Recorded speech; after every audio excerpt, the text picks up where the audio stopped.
Dave Filoni est un immense fan de Star Wars, qu'on l'apprécie ou non, cela reste factuel. Celui-ci travaille désormais depuis plus d'une dizaine d'années chez Lucasfilm, et il a désormais la possibilité de réaliser son rêve en nous proposant dans quelques années son propre film Star Wars. Bref, bonjour à toutes et tous, c'est Absolute et bienvenue dans cette nouvelle vidéo. Aujourd'hui, je vous propose de découvrir qui est Dave Filoni ainsi que son parcours, mais également de vous présenter l'histoire qu'il pourrait chercher à adapter sur grand écran, en l'agrémentant bien sûr de tout un tas d'autres éléments de sa propre création. Alors commençons sans tarder. Dave Filoni est né en Pennsylvanie en 1974, il a donc comme beaucoup de fans de sa génération grandi avec Star Wars, se laissant même embarquer dans certains ouvrages de l'univers étendu comme la célèbre trilogie de Timothy Zahn qui sert de pierre angulaire à tout cet incroyable édifice. Une fois à l'âge adulte, Filoni commence à travailler comme scénariste ou comme assistant de réalisateur sur tout un tas de séries animées telles que Timo Supremo ou bien encore sur Kim Possible, avant de réellement se faire remarquer en réalisant certains épisodes de la célèbre série Avatar, le dernier maître de l'air pour Nickelodeon.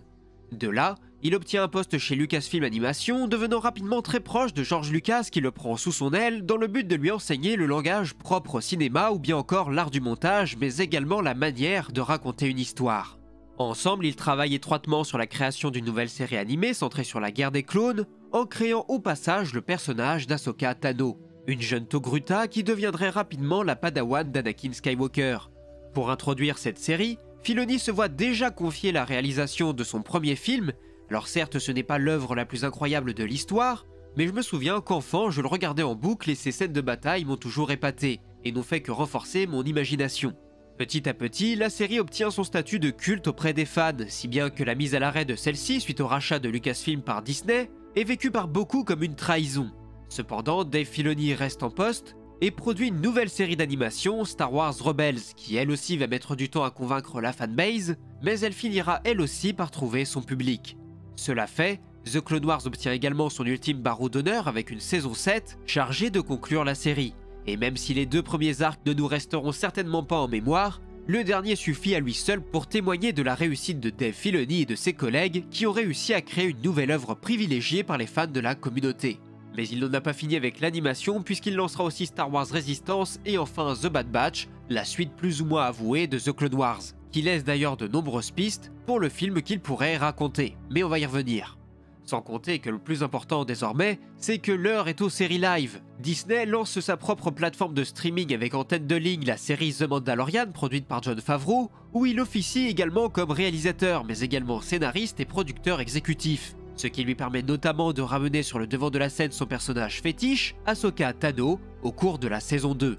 Les retours des fans sont tellement distambriques que la confiance que porte Kathleen Kennedy, la PDG de Lucasfilm en Dave Filoni, est à son paroxysme. Dès lors, celui-ci se voit confier la possibilité de réaliser sa propre série live, une série qui servirait également de suite à sa série animée Star Wars Rebels, alors que tout le monde attendait au préalable une nouvelle série animée. On comprend dès lors que le projet est devenu nettement plus ambitieux. D'après les premières rumeurs, les retours concernant son travail sont excellents, mais nous ne pourrons en avoir le cœur net qu'à partir du mois d'août de cette année. Quoi qu'il en soit, Dave Filoni aura également le droit de réaliser son propre film Star Wars dans les prochaines années, un film qui est annoncé et présenté comme étant la conclusion ultime de toutes les séries en lien avec The Mandalorian. Voilà pour ce bref récap, mais maintenant essayons de voir ce que Dave Filoni pourrait chercher à nous raconter dans son film, en nous appuyant essentiellement sur ses sources d'inspiration.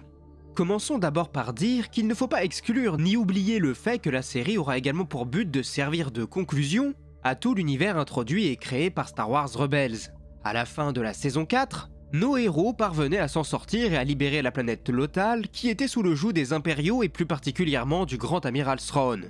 Cependant, au terme de la bataille, celui-ci ainsi que le jeune Jedi Ezra Bridger étaient emportés vers les régions inconnues. Dès lors, certains personnages tels que Sabine Wren, la Mandalorienne, ou bien encore Ahsoka, se mettent en tête de retrouver sa trace. Voilà plus ou moins ce qui devrait être le pitch de départ, mais l'annonce du retour de Thrawn sur le devant de la scène nous fait forcément nous intéresser à l'œuvre dans laquelle celui-ci apparaît, à savoir la trilogie La Croisade Noire du Jedi Fou, qui a une place particulièrement importante dans le cœur des fans, mais également dans celui de Dave Filoni. Dans ses romans, le grand amiral refait surface après le retour du Jedi, il reprend les commandes d'un empire en ruine, et parvient grâce à son génie militaire à reconquérir environ un quart des anciens territoires impériaux. Au cours de sa croisade, il est associé à un autre Jedi devenu fou, le dénommé Sabaoth, qu'il a retrouvé alors qu'il était parti mettre la main sur des technologies oubliées de l'empereur Palpatine sur Wayland, dans le mont Tantis, qu'on voit d'ailleurs dans The Bad Batch. Il récupère ainsi par exemple des cylindres de clonage qui lui permettent de reconstituer son armée. Face à lui, Thrawn doit lutter contre les forces de la Nouvelle République, menées évidemment par le trio d'origine, Han, Leia ainsi que Luke, qui de son côté se voit associé à l'ancienne main de l'empereur Mara Jade qui travaille désormais pour des pirates. En travaillant conjointement, tout ce petit monde parviendra à se défaire de cette nouvelle menace incarnée par le grand amiral Chiss. Alors forcément, il risque d'y avoir beaucoup de changements entre l'œuvre d'origine et celle que nous proposera de découvrir Dave Filoni dans son film. Et j'ai envie de dire tant mieux, plus les événements seront différents et moins nous serons amenés à les comparer.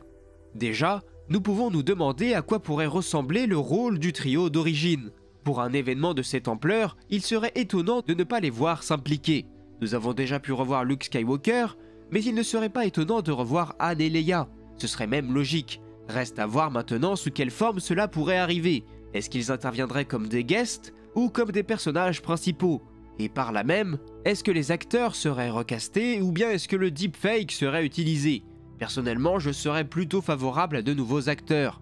Je pense que les fans et les spectateurs sont suffisamment intelligents pour comprendre qui est le personnage sans que la tête directement de Carrie Fisher ou d'Harrison Ford ne soit incrustée sur de nouveaux acteurs. De la même manière, est-ce que les personnages principaux des livres tels que Mara Jade ou Sabaoth auraient une place dans cette œuvre? Pas sûr. Autant le Jedi fou pourrait aisément y trouver sa place sans que cela ne soit Sabaoth lui-même, mais du côté de Mara Jade et de l'impact qu'elle est censée avoir sur Luke Skywalker dans les romans, je préférerais qu'on évite de l'associer à cette nouvelle histoire. Reste à voir aussi comment les personnages de Rebels ou bien Ahsoka pourraient également être amenés à jouer un rôle dans cette histoire. Hera serait sans aucun doute du côté des forces de la Nouvelle République, et Ahsoka quant à elle pourrait être accompagnée par Luke Skywalker. Le film serait comme le roman découpé en deux parties, comme c'était souvent aussi le cas dans la trilogie d'origine, avec une partie militaire, avec les rebelles contre l'Empire, et une partie plus mystique, avec les Jedi contre les forces des ténèbres. Sabine, quant à elle, pourrait faire le lien avec la série The Mandalorian et permettrait de donner un rôle aux Mandaloriens dans la série qui pourrait ici s'associer à la Nouvelle République, dans sa lutte contre le nouvel empire de Thrawn. On peut imaginer que les néo-républicains auraient à tout prix besoin de s'allier avec les Mandaloriens, car la Nouvelle République s'est démilitarisée trop rapidement, et cela les laisserait à la merci des impériaux, et donc la force de frappe mandalorienne pourrait pallier à ce problème. Du côté de Boba Fett, et si celui-ci doit jouer un rôle, je l'imagine plutôt comme une sorte de talon card, à savoir de celui qui joue la neutralité et qui vient en aide aux deux camps en essayant de ne pas prendre parti. Même si par la force des choses, le conflit l'obligera sûrement à terme à choisir un camp à défendre. Bref, voilà pour l'heure ce que je peux imaginer concernant le film de Dave Filoni. Mais je pense que nous devrions tous attendre au moins la sortie de la série Ahsoka, sur laquelle il a énormément travaillé, pour que nous ayons une idée plus claire de ce à quoi pourrait ressembler son futur projet, qui s'annonce absolument colossal. Mais bref, sur ce j'espère que cette vidéo vous aura plu, n'hésitez pas à me dire dans les commentaires ce que vous pensez de ce projet de film mené par Dave Filoni, et ce que vous croyez qu'il pourrait chercher à nous raconter. N'oubliez pas non plus de liker la vidéo et de vous abonner à la chaîne pour ne rien manquer des futures sorties. Vous pouvez aussi me soutenir sur Tipeee si vous le souhaitez pour me permettre de vous produire toujours plus de contenu. Et enfin, moi il ne me reste plus qu'à vous dire à la prochaine pour de nouvelles vidéos, c'était Absolute et que la force soit avec vous, ciao.